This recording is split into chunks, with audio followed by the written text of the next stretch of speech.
वो कहते हैं ना, अंधी घोड़ी खोखला चना खावे थोड़ा और बिखेरे घना। मूर्ख या अहंकारी किसी वस्तु का उपयोग कम करता है और बर्बाद ज्यादा करता है। यूएनएससी की मीटिंग में पीएम मोदी के सामने बिल्कुल मारामारी की स्थिति बनी। यूएनएससी की मीटिंग एक अंतर्राष्ट्रीय मीटिंग थी, लेकिन गली के नुक्कड़ वाला हालात पैदा हो गए। जानेंगे इस मीटिंग में किसने बवाल काटा। तो वहीं दूसरी तरफ पाकिस्तान पर क्या तगड़े वाले प्रतिबंध लगे। इसके अलावा बहुत कुछ। और आज की खबरें बिल्कुल मिस मत करना आप, क्योंकि एक से बढ़कर एक धमाल हुए हैं। चैनल पर अगर नए हैं तो चैनल को जरूर सब्सक्राइब करें और बेल आइकन प्रेस करना न भूलें। तो जानते हैं इन खबरों को विस्तार से। तो मीटिंग थी यूएनएससी की। भारत ने जैसे ही यूएनएससी की अध्यक्षता ली है, वैसे ही अपना ताकत और कैसे एक संस्था को चलाया जाता है ये दिखलाना और सिखलाना शुरू कर दिया है। भारत ने ही इस मीटिंग को बुलाया और इस मीटिंग की अध्यक्षता की भारत के प्रधानमंत्री मोदी ने। और सबसे बड़ी बात जानिए, भारत के इतिहास में ये पहली बार है कि भारत के किसी प्रधानमंत्री ने किसी बैठक की अध्यक्षता की हो। और उससे भी बड़ी बात ये है कि पीएम मोदी के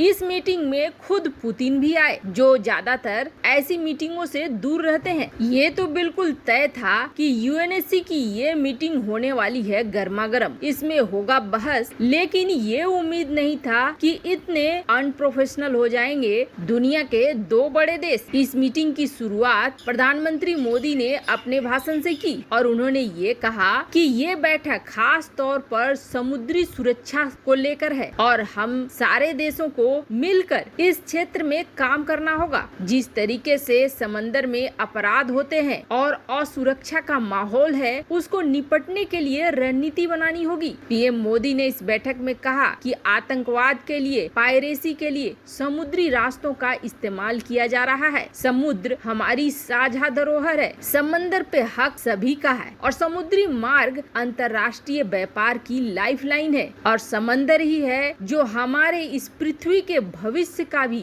बहुत बड़ा हिस्सा है। पर ये जो हमारी साझा संपत्ति है, हम सब लोगों की संपत्ति है, वो कई तरह की चुनौतियों का सामना कर रही है, जैसे कि पायरेसी के लिए, आतंकवाद के लिए समुद्री रास्तों का दुरुपयोग हो रहा है। और साथ ही साथ कई ऐसे देश हैं जिनमें आपस में ही समुद्री विवाद है और इनसे जुड़ गए हैं ये विषय कि जलवायु परिवर्तन हो रहा है, प्राकृतिक आपदाएं आ रही है। अब प्रधानमंत्री मोदी ने अपने भाषण में ये तो साफ कर दिया कि ये सबकी संपत्ति है, किसी एक की संपत्ति नहीं है। इसलिए व्यापार, व्यवसाय, रोक टोक बर्दाश्त नहीं होनी चाहिए, जो सीधा सीधा चीन को निशाना साध रहा था। प्रधानमंत्री मोदी ने 5 पॉइंट रखे। उन्होंने कहा जो वैलिड समुद्री ट्रेड है उनमें जो रोक लगी है उनको हटाइए। दूसरा, समुद्री विवादों का समाधान शांतिपूर्ण और अंतर्राष्ट्रीय कानून के तहत होना चाहिए। तीसरा, हमें प्राकृतिक आपदाओं और समुद्री खतरे का सामना मिलकर करना चाहिए। चौथा, समुद्री पर्यावरण और संसाधनों को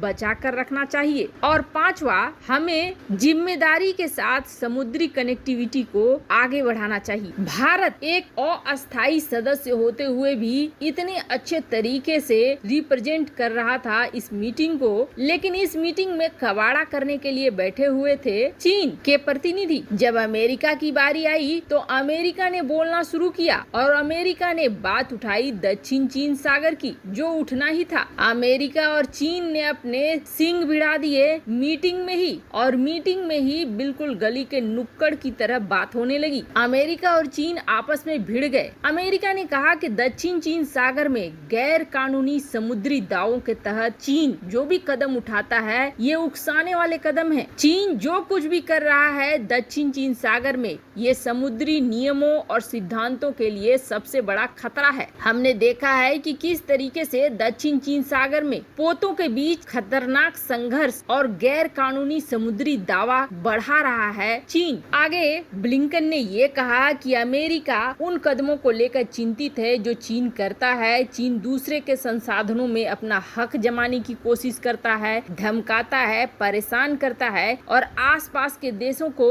अधिकार में लेने का कोशिश करता है, जो बहुत ही गलत है। अमेरिका ने साथ ही ये भी साफ कर दिया कि चीन ये कहता है कि दक्षिण चीन सागर में अमेरिका अमेरिका का कोई लेना देना नहीं है, लेकिन द्वीप और सागर एक ऐसी चीज है जिससे सबका लेना देना है और हर सदस्य की जिम्मेदारी है कि इस झगड़े को शांतिपूर्ण तरीके से सुलझाए। जिस तरीके से दक्षिण चीन सागर में झगड़े बढ़ रहे हैं, ये व्यापार और सुरक्षा दोनों के लिहाज से बहुत ही गलत हो रहा है। अब बारी थी चीन के जो प्रतिनिधि आए हुए थे दाइबिंग, इन्होंने सबसे अंत में अपनी बात रखी, सबकी बात सुन ली, उसके बाद अपनी बात रखी और दाइबिंग ने ये कहा कि दक्षिण चीन सागर के मामले पर यहाँ पर सुरक्षा परिषद में बात क्यों उठाया गया, ये सही जगह नहीं है जहाँ बातचीत होनी चाहिए। अभी अभी अमेरिका ने दक्षिण चीन सागर का जिक्र किया और चीन इसका कड़ा विरोध करता है। अब चीन ये कहने लगा कि चीन और आसियान के देश आपस में मिलकर दक्षिण चीन सागर को बिल्कुल स्थिर बनाए हुए है, यहाँ कोई दिक्कत नहीं है। सभी देशों के पास अंतर्राष्ट्रीय कानून के अनुसार यात्रा करने, उड़ान भरने की आजादी है। अमेरिका ने जो बयान दिया है वो गैर जिम्मेदाराना बयान है और ऐसा बयान देने का अधिकार अमेरिका को नहीं है। अमेरिका बात का बतंगड़ बना रहा है और जबरदस्ती दक्षिण चीन सागर में अपने एयरक्राफ्ट कैरियर्स भेज रहा है, विमान भेज रहा है। उल्टा